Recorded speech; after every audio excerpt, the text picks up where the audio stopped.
Selamat pagi Ibu Guru dan teman-teman.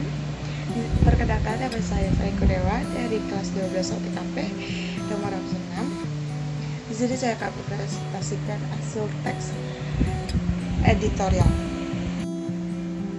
Di slide pertama itu ada nama, kelas, nomor absen, beserta judul presentasi. Next.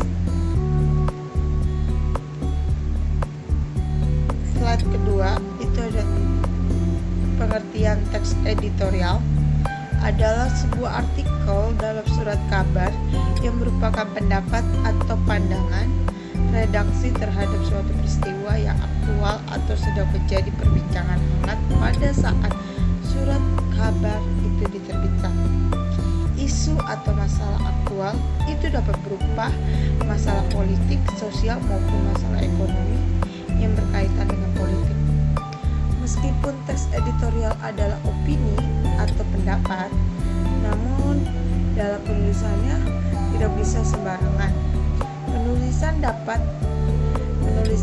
dan pendapat atau opini harus dilengkapi dengan fakta, bukti, dan argumentasi yang logis. Tujuan teks editorial. Ada dua tujuan utama dari teks editorial. 1. Teks editorial bertujuan mengajak pembaca untuk ikut berpikir tentang isu aktual yang sedang hangat dibicarakan atau sedang terjadi di kehidupan sekitar. Teks editorial bertujuan untuk memberikan opini atau pandangan redaksi kepada pembaca terhadap isu yang sedang berkembang. Next. Manfaat teks editorial ada 3 manfaat utama, yaitu 1. Memberikan informasi kepada pembaca. 2. Bermanfaat untuk merangsang pemikiran pembaca. 3. Teks editorial terkadang mampu menggerakkan pembaca untuk bertindak. Next. Fungsi teks editorial. Teks editorial memiliki beberapa fungsi, di antaranya sebagai berikut. Pertama, fungsi tajuk. Rencana utama menjelaskan berita dan akibat pada masyarakat. Kedua, memberikan latar belakang dari kaitan berita tersebut dengan kenyataan sosial dan faktor yang mempengaruhi dengan lebih menyeluruh. 3. Terkadang ada analisis kondisi yang berfungsi untuk mempersiapkan masyarakat akan kemungkinan yang bisa terjadi. 4. Meneruskan penilaian moral mengenai berita tersebut. Next. Ciri-ciri teks editorial. Pertama, topik tulis teks editorial selalu hangat, sedang berkembang dan dibicarakan secara luas oleh masyarakat, bersifat aktual dan faktual. 2. Teks editorial bersifat sistematis dan logis. 3. Teks editorial merupakan suatu opini atau pendapat yang bersifat argumentatif. 4. Teks editorial menarik untuk dibaca karena ditulis dengan menggunakan kalimat yang singkat, padat, dan jelas. Next. Struktur teks editorial. Terdapat 3 unsur yang menyusun teks editorial atau opini, yaitu: pertama, pernyataan pendapat tesis, bagian yang berisi sudut pandang penulis tentang masalah yang dibahas, biasanya berisi sebuah teori yang akan diperkuat oleh argumen. 2. Argumentasi merupakan alasan atau bukti yang digunakan memperkuat pertanyaan dalam tesis.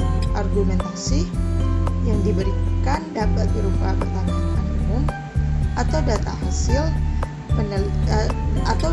penelitian, pernyataan para ahli, maupun fakta-fakta berdasarkan referensi yang bisa dipercaya. 3. Pernyataan atau penegasan ulang pendapat merupakan bagian yang berisi penegasan ulang pendapat yang didukung oleh fakta di bagian argumentasi guna memperkuat atau menegaskan. Penegasan ulang berada di bagian akhir teks. Next. Kaidah kebahasaan teks editorial. Kaidah kebahasaan yang digunakan dalam teks editorial tidak berbeda jauh dengan teks prosedur kompleks, yaitu menggunakan verba material, adverbia, bertujuan agar pembaca meyakini teks yang dibahas dengan menggunakan kata keterangan seperti selalu, sering, biasanya, kadang-kadang, jarang, dan lain-lain. Konjungsi, yaitu kata penghubung pada teks seperti bahkan dan lain-lain. 3. Verba material, yaitu verba yang menunjukkan perbuatan fisik ataupun peristiwa. Jenis-jenis teks editorial. Yang pertama, interpretive editorial. Ini bertujuan untuk menjelaskan isu dengan menyajikan fakta dan figur untuk memberikan pengetahuan. 2. Kontroversial editorial, bertujuan untuk menyajikan pembaca pada keinginan atau menumbuhkan kepercayaan pembaca terhadap suatu isu. 3. Explanatory editorial, ini menyajikan masalah atau suatu isu agar dinilai oleh pembaca. Contoh teks editorial dalam surat kabar. Sedia payung sebelum hujan menjadi ungkapan yang diajarkan nenek moyang dan menjadi patokan untuk mengantisipasi setiap problem yang akan datang. Untuk itulah pemerintah menggunakan program mitigasi untuk setiap daerah yang rawan bencana. Sudah sepatutnya pemerintah menggelar berbagai upaya pencegahan, kesiapsiagaan, peringatan dini, antisipasi, dan mitigasi hingga penanggulangan bencana UUU Nomor 24 2007 tentang penanggulangan bencana. Pasal 5 menyebutkan pemerintah dan pemerintah daerah menjadi penanggung jawab dalam penyelenggaraan penanggulangan bencana. Contoh lain teks editorial seperti isu yang diangkat misalkan tentang kenaikan BBM, resplu kabinet, kebijakan impor, dan lain-lain. Teks editorial biasanya akan muncul secara rutin di koran atau majalah. Sekian